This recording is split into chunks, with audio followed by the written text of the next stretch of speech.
మీనరాశి వారికి ఈ వారం అంతర్గత భావాలు, ఆధ్యాత్మిక శక్తి పెరిగే అవకాశాలు బాగా కనబడుతున్నాయి. మీరు తీసుకున్న నిర్ణయం మీ భవిష్యత్తును నిశ్శబ్దంగా మార్చే శక్తిగా మారుతుంది. గోచార గ్రహ ప్రకారం గురువు మీ రాశి అధిపతి కావడంతో ఆశీర్వాదం అవకాశాలు ఉంటాయి. చంద్రుడు భావోద్వేగాలను పెంచుతాడు. రాహు ప్రభావం వల్ల కన్ఫ్యూషన్స్, డిస్ట్రక్షన్ పెరుగుతుంది. శని ఇంకా మీకు జన్మ శనిగా కూర్చున్నాడు. స్పిరిచువల్ గ్రోత్, ఎమోషనల్ డిసిషన్స్ వారంగా ఉండేది మీకు. ఐటీ, సాఫ్ట్వేర్, క్రియేటివ్ సొల్యూషన్స్ కొంచెం ఉద్యోగస్తుల్లో హై ప్రెషర్స్ అనేవి ఉంటుంది.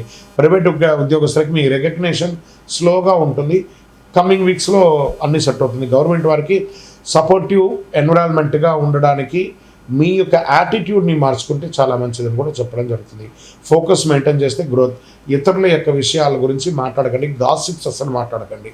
ఇక వ్యాపారంలో కొత్త ఐడియాలజీ వస్తాయి, కానీ ఇన్వెస్ట్మెంట్స్ కోసం ప్లాన్ చేసుకుంటూ ఉంటారు. ఇమీడియట్ డిసిషన్స్ ఏది కూడా తీసుకోకండి, బాగా చెప్తున్నాను. వ్యాపారస్తులు క్రియేటివ్ ఫీల్డ్లో బాగా సక్సెస్ అవుతారు. రియల్ ఎస్టేట్ ఈ వారం అంతా కూడా మందంగానే ఉంటుందని కూడా చెప్పచ్చు. ఒక ధైర్యంగా నిర్ణయం తీసుకోవాలి. గట్ ఫీలింగ్ని కొంచెం అవాయిడ్ చేయకండి. దాన్ని ఆ ఫీలింగ్లో వచ్చే అన్నీ నోట్ చేసి పెట్టుకోండి, తర్వాత మీరు చేసుకోవచ్చు. ఇంకా షేర్ మార్కెట్ స్మాల్ గెయిన్స్ మాత్రమే పాసిబుల్, కానీ ఎమోషనల్ ట్రేడింగ్ చేయకండి. కొంచెం మార్కెట్కి దూరంగా ఉంటే కూడా మంచిదని కూడా చెప్పచ్చు. ఫైనాన్షియల్ డిసిప్లిన్ చాలా అవసరం, లేదా మీ యొక్క డీమ్యాట్ అకౌంటే ఎగిరిపోతుంది, అది కూడా జాగ్రత్త పడండి. ఇంకా ఈ కుటుంబ సంబంధాల విషయంలో ఇంట్లో ఎమోషనల్ బాండింగ్ పెరుగుతుంది.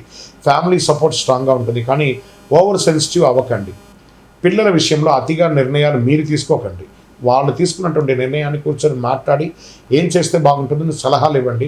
మీరు తీసుకున్న నిర్ణయాల వల్ల వాళ్ళు మీకు దూరం అయ్యే అవకాశాలు బాగా కనబడుతున్నాయి.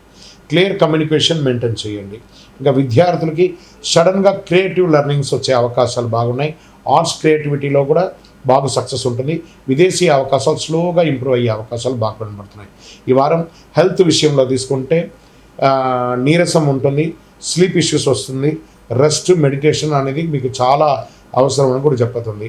ఈ వారం మీ యొక్క ఎదుగుదలకు ఉండేది మైండ్ కామ్గా ఉంటే లైఫ్ స్మూత్గా ఉంటుందని కూడా చెప్పచ్చు. జీవితంలో మంచి మార్పులు నిశ్శబ్దంగా ప్రారంభమవుతాయి.